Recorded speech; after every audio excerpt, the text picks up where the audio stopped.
መካከለኛው ምስራቅ ላይ ስለሚፈጠሩ ቀውሶች ምናምን ነገር ስንነግራችሁ ምን አገባችሁ ለምን ስለሀገራችሁ አታወሩ እኛ ምን አገባን ስለ ሚድል ኢስት ለምን ሄዳችሁ አትዋጉም ምናምን ስትሉ የነበራችሁ ጀለሶች ዛሬ እኛ ስናወራላችሁ የነበረው ከሩቅ ስንነግራችሁ የነበረው የጂኦፖለቲክስ ቀውስ ዛሬ ባህር ተሻግሮ በጅቡቲ ተሻግሮ ምን አድርጎ የኢትዮጵያን ድንበር ጥሶ ገብቶ ኪሶ ውስጥ መጥቷል። ኪሶ ውስጥ የገዛ ኪሶ ውስጥ መጥቷል።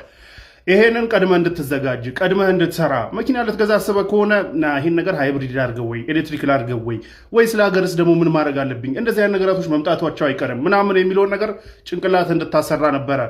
ነገር ግን ያው ስትሉ እንደዚህ ስትሉ ሁላችሁም አይደለም እንደዚህ ስትሉ የነበራችሁ ሰዎች በደንብ ይህ ጉዳይ እንደሚያሳስብና በጣም ኢምፖርታንት እንደሆነ አውቃችሁ ስትከታተሉ እንደነበራችሁ ሁሉ ያው ምን አገባችሁ ምን አገባን እኛ ስለ ሚድል ኢስት ስለ ምናምን ቀውስ ምን አገባን ምናምን ስትሉ የነበራችሁ ጀለሶች ያው ዛሬ መጥቶ ኪሳችሁ ገብቷል እናንተ አያገባንም ብትሉ።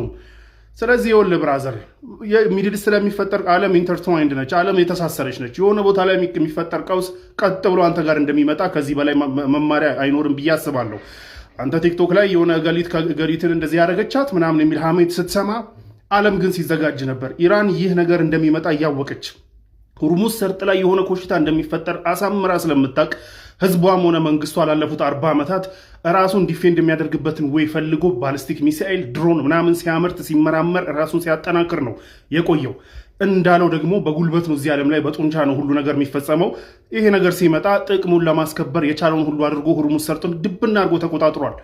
የተከበርከው የኢትዮጵያ ህዝብ ሆይ ወደድክም ጠላህም ደስ አለህም ደስ አላለህም ምንም አልክ ምን ቀጣዩ የጂኦፖለቲክስ ቀውስ ቀይ ባህር ላይ መሆኑን ልታውቅ ይገባል።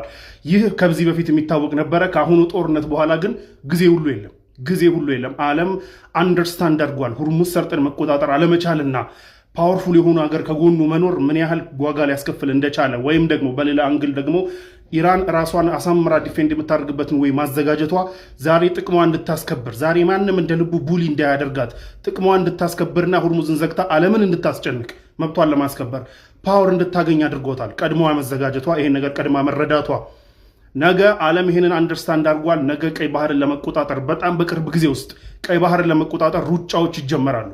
የቀይ ባህርን ባብል መንደብን ለመቆጣጠር ማለት ነው። አንተ ይሄንን አውቀህ ተዘጋጃለህ ወይ እንደ ኢራን ነው ወይስ የኢትዮጵያ አምላክ የሚባለው ምናባዊ ጀለስ ተማምና አሁንም ቲክቶክ ላይ እና ምናምን ይሄ ላይፍ ላይ ዝም ብለህ ማይሆን ነገር እየተከታተልክ ትቀጥላለህ? ጠንክረህ ትሰራለህ ወይ የሀገርህን ኢኮኖሚ ለማጠናከር የሀገርህን ሚሊተሪ ለማጠናከር ፓወርፉል ለመሆን? አለበለዚያ ነገ ቀይ ባህር ላይ ባቡል መንደብ ላይ ቀይ ባህር ላይ